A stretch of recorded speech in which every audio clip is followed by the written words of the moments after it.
What is up, everyone? Welcome back to the channel. Welcome back to another edition of Arise Men's Empowerment and Achievements. I am your host, Terrence Matthews. We really appreciate all the love and all the support that we have been getting out there in the world of YouTube from the past video that we did. Man, a lot of comments. Some agree, some don't agree, but at least we got a discussion going. To all you new subs that are out there, man, we appreciate it because that says that you guys found value in the content. And yeah, that does not go unnoticed because we know that is how we grow the channel. Of course, continue to spread the message of all things concerning men out there in the world of YouTube. So again, appreciate it. Thank you so much for tuning in with us. Let's get right into the topic because I don't like wasting you guys' time because I understand that time is money and time is one thing that we cannot get back on in today's in today's world. So let's jump right into it. So this morning I went and had something done that I suggest if you qualify for, you guys go out and get this done yourself. So a couple of months ago, I had went in and I did my yearly men's physical.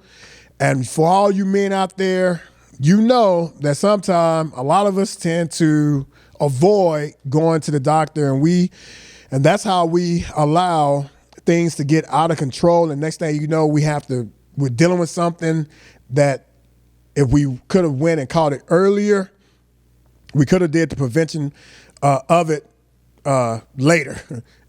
later. So that's what I went and got done from my yearly physical. I found out because of my age, I was up for a colonoscopy. So this morning, had my colonoscopy scheduled, and that's what we're going to be talking about on today. The importance of going and doing a colonoscopy. So before, they would suggest that you would go and get it done at the age of 50. Now, I'm nowhere near 50, but because of the uprising in colon cancer here in the United States and around the world, they are suggesting that people go and get this thing done, get your procedure done at the age of 40 to 45. So all you guys and gals out there that are in between the ages of 40 to 45, they want you to go and get it done. And I suggest you go and get it done. And in actuality, because of the rise in obesity cases here inside the United States, they're saying that colon cancer is going to be the leading cause of death over the next 10 years. And that's alarming. And the reason why is because of the food and the lifestyle that we live. A lot of us is not living a healthy lifestyle. We're packing a lot of excess weight and fat around the gut area, which we know that is where our intestines are. And so it could be leading to something very, very dangerous, and something on the inside of you could be growing and you're not even aware of it because you ain't went and got checked out. You didn't went and, go and get checked out. So this morning, went and got it done. They want you to let's talk about a little bit about the preparation for colonoscopy real quick. So probably about a good 2 weeks prior to it, they want you to start cutting back on red meats, of course, processed foods and things of that nature out of your diet, alcohol, fiber. They want you to start cutting down on that leading up to you doing the preparation for the actual procedure. So eliminate red meats, cut that down, ibuprofen, a lot of medication, multivitamins, anything that has color in it, they want you to really cut that out or down completely out of your diet because, anything dark would make it really, really hard for them to see exactly what's going on the inside of your intestines. So the day before, which was yesterday, they want you to start purging your system out. What do I mean by purging? They give you a colonoscopy packet, and inside of the packet, it is 2 8-ounce containers, substance that has potassium and magnesium on the inside of it. And they want you to start taking that around about 6 p.m. the day before your procedure, at least your first one at 6 p.m. And then your second one, they want you to take it 5 hours prior to your procedure. So I took the first one at 6 p.m. inside of this 16-ounce container, put the liquid in it, and then you add water up into this line, stir it up real good and digest it. And then they want you to take a additional 2 16-ounce waters behind it to help to get the fluid properly on the inside of your intestines running through your tract. So eventually that will start the purging process to get all of the waste out of your body. So the goal of this is, of course, to eliminate all the waste out of your body and then get you down to where it's only clear liquid that is coming out of your body. And that's pretty much the main reason for the second one that they want you to take 5 hours prior to it. And of course you repeat the process, pour it up inside of the container, pour water on top of it, stir it up, take it. And then within the hour, they want you to chase 2 16-ounce waters behind it. And that's what I did. So started it. Just a little bit about what happened with my body, my particular body. I really didn't do or experience any type of cramping. The only thing I really pretty much suffered with was bloating. And probably I would say an hour and a half after taking my first one, that's when the actual bowel movements would start. So it wasn't really, really bad. Now, again, I'm not a big guy. I don't have a lot of, I guess a lot of fat around my intestines. So my experience may be a little bit different from your experience, depending on your body or what have you. But it was a really, really good process outside of just going to the bathroom pretty much regular whenever it hit. You have to make sure that you're close to a bathroom because if you don't, you may find yourself being embarrassed. So the prep went very, very well. I eliminated the red meats and a lot of things out of my diet leading up to it. The only thing that they want you to drink or eat the day of your procedure is pretty much a liquid diet. Broth, chicken broth, anything like that, Sprite, clear Sprite, clear Gatorade. You can drink like apple juice. I believe you can't, don't quote me on that, but I believe you can take apple juice. I know for a fact that you can drink grape juice. So that was my diet. I tried the chicken broth. It didn't agree with my system. And I told my wife, I was like, man, I can't do this. The chicken broth was horrible. I don't know if it was because my stomach was empty or what, but it wasn't a good experience for me. So I just did pretty much a liquid diet. So this morning, went in for the procedure. Started my last prep. Took the last one at 1 a.m. this morning.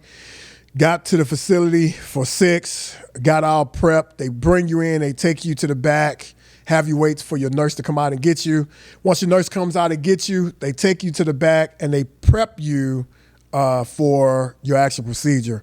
And probably around about 7:30 or so, I met with my doctor and her team. They went over everything that was getting ready to happen, and they proceeded to do the colonoscopy. So what exactly is a colonoscopy? A colonoscopy is a procedure that they do to go into your large intestine to check and see if you have any type of anything that's grown. Well, they call it polyps, to see if you have any polyps growing on the outer wall of your intestines. And if you have those polyps that are developing on the outside on the inside of your intestines, that's when they go and they, hopefully if it's not cancerous, they cut it off and they get ahead of it. If it's very, very small, they cut it off to remove it out of your body. That way it won't grow and turn into like a cancerous cell. So I have a video of an actual procedure, not my procedure, but a procedure a guy was talking about that he went and got done. So take a look. This looks like a normal colonoscopy, normal colon lining, until you see this small polyp. And this was found by my colleague at NYU Langone Health, Dr. Mark Pachapin. He pushes out a white catheter with a metal wire and lassos the base of the polyp nice and snugly, applies electricity, which cauterizes and cuts that polyp. It falls away from the lining of the colon. And now he's going to push the instrument tip right up to it and apply suction. And the polyp will come right back through the instrument off to pathology, where it will be found to be benign. Now, had that polyp stayed in, it could have developed over time into this. This is a colon cancer. You can see it looks totally different than a benign polyp. It's ugly looking, it's irregular, it bleeds easily, and it can cause obvious rectal bleeding or invisible bleeding.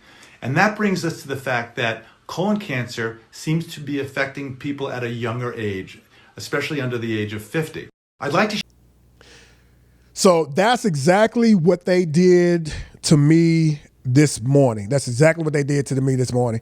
Now, I have my results right here in my hand, and I'll just kind of read what the doctor actually had found. Of course, it went very, very well. And one reason why I believe why it went very, very well, because in 2019, I started the process of losing weight. I was sitting at around about 275 pounds or so. I had a lot of fat around my lower part of my abdomen area.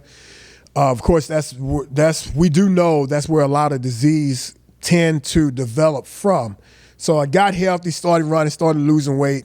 When I found out exactly what's going on the inside of my body, as far as my blood work, and make sure all of that was good, and check my T levels, and did any type of preparation when it comes to that.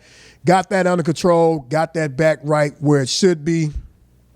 So I believe that my lifestyle change was a leading cause why this procedure in 2025 went so well. So it went well, but the doctor did find a 3 millimeter small, smooth, and fat polyp that was in my proximal transverse colon.